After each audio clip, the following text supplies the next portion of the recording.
Boas-vindas a mais uma exploração visual profunda de um mistério filosófico fundamental. Hoje, a gente vai destrinchar uma questão que durante séculos desafiou a forma como a mente humana categoriza, compreende e interage com a própria realidade ao nosso redor. A grande questão é exatamente essa. Será que essas categorias e classes abstratas que a gente usa para organizar o mundo têm uma existência própria e independente? Ou será que são só construções inventadas pela nossa mente? Sabe? Essa é a essência do famoso problema dos universais. Bom, vamos lá. Nosso roteiro de hoje é tipo uma corrida de revezamento intelectual. A gente vai passar por o que são os universais, a herança da antiguidade, o dilema de Boécio, a revolução de Abelardo e, por fim, o legado do nominalismo. Parte 1. O que são os universais e o Estatuto do Pensamento? Para começar a entender o peso desse debate medieval, precisamos primeiro deixar claro o que exatamente está em jogo quando a gente usa a palavra universal.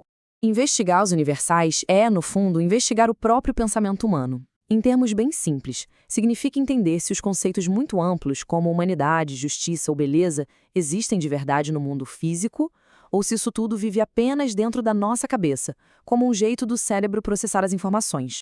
Avançando para a parte 2, a herança da antiguidade, com Platão e Aristóteles. Um problema desse tamanho não surgiu do nada na Idade Média, né? Ele tem raízes profundas na Grécia Antiga. Dá só uma olhada em como isso se desenvolve através dos séculos. Esse bastão filosófico foi passado lá de Platão e Aristóteles, chegou em Porfírio no terceiro século, foi traduzido pelo Boécio no sexto século e ferveu de vez na Idade Média com Pedro Abelardo e logo depois com Guilherme de Ockham. É literalmente uma jornada monumental do intelecto. E o ponto de partida é um choque de gigantes. De um lado, a gente tem a ontologia da participação de Platão. Ele defendia com unhas e dentes que os universais são entidades perfeitas, separadas das coisas físicas que existem por si só. Do outro lado, vem Aristóteles com uma visão bem mais pragmática. Para ele, gêneros e espécies não ficam flutuando num mundo ideal.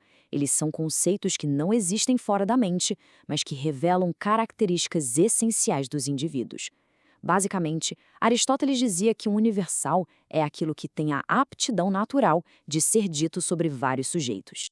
Aí entra uma figura crucial, o Porfírio, num texto chamado Isagoge. Ele estava preparando o terreno para estudar as categorias de Aristóteles na Antiguidade Tardia e soltou 3 perguntas gigantescas. 1. Os gêneros e espécies subsistem ou existem apenas nos intelectos? 2. São corpóreos ou incorpóreos? 3. Estão separadas das coisas sensíveis ou dentro delas? O detalhe incrível é que ele deixou tudo isso sem resposta. Ele admitiu que era um tema dificílimo e que precisava de mais investigação. Ou seja, ele jogou o problema para o futuro. O que nos leva à parte 3, o dilema de Boécio e a noção de comunidade. Na transição para a Idade Média, alguém finalmente ousou montar o quebra-cabeça deixado pelo Porfírio. Olha só o que é fascinante aqui. Severino Boécio enraizou toda a reflexão dele na ideia de comunidade. Ele usava a expressão communis in multis, aquilo que é comum a muitos. A lógica central dele era super afiada. Se um universo existe de fato e é comum a vários indivíduos, ele não pode ser apenas um. Afinal, não dá para uma única coisa possuir uma unidade matemática simples se, ao mesmo tempo, ela está espalhada por vários lugares. Então, o pulo do gato para entender o Boécio é essa perspectiva ontognosiológica. Eu sei, a palavra assusta, mas a ideia é brilhante. Ele acreditava que os universais tinham fundamentos reais dentro das próprias coisas. Com isso, ele uniu a natureza de como o mundo existe com a forma exata de como a nossa mente adquire conhecimento sobre ele. O processo de aprender está amarrado na estrutura da própria realidade. Parte 4. A Revolução de Abelardo. Da coisa para a palavra. Por mais sofisticada que fosse a teoria do Boécio, no século XII, o jogo iria virar de cabeça para baixo. E essa tela ilustra brilhantemente uma mudança semântica colossal.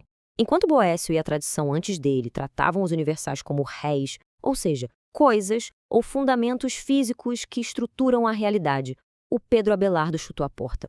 Ele passou a tratar os universais como vox, ou nome, que significa apenas palavras com significado. Para Abelardo, o universal nunca é um objeto físico no mundo. É puramente uma categoria gramatical que a gente cria. Com essa lente da linguagem, o Abelardo conseguiu responder aquelas 3 perguntas difíceis do Porfírio. Ele muda o foco da física para a nossa operação mental de abstração.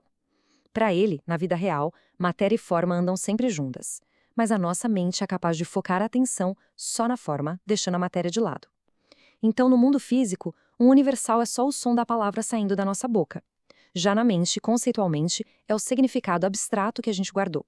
Parte 5. O legado do nominalismo e a linguagem moderna.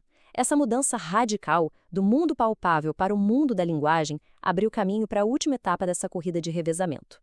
Chegamos ao século XIV com o Guilherme de Ockham e o famoso nominalismo. Ockham levou as ideias do Abelardo ao extremo. Ele fez uma recusa radical, afirmando que não existe absolutamente nenhum universal fora da mente humana. O indivíduo, a coisa específica e única, é a única realidade que existe lá fora. Todos os conceitos que a gente usa para agrupar um mundo não passam de signos linguísticos. Mas, para amarrar essa evolução de pensamento direitinho, a gente precisa voltar num detalhe genial do Abelardo. Quando ele respondeu ao Porfírio, ele adicionou uma quarta provocação. E se todos os indivíduos representados por um universal deixarem de existir? Imagina se sumirem todas as rosas do mundo. A palavra rosa perde o sentido? A resposta dele é a prova do poder da nossa abstração. Não perde. A palavra só deixa de ter um caráter universal diante do mundo físico, mas o seu significado fica lá, intacto no intelecto humano. O que, inevitavelmente, deixa a gente com uma pulga atrás da orelha no fim dessa jornada. A gente saiu das formas perfeitas de Platão, passou pelos debates lógicos do Boécio, até chegar nos signos puramente linguísticos de Abelardo e Ockham. Se os universais, essas ferramentas incríveis que a inteligência humana usa para dividir, medir e tentar domar o universo, são, no fim das contas, só palavras, quanto da realidade objetiva que a gente enxerga todo dia é construída única e simplesmente pela linguagem que compartilhamos? Fica aí esse questionamento poderoso para provocar novas descobertas. Muito obrigado por acompanharem mais essa exploração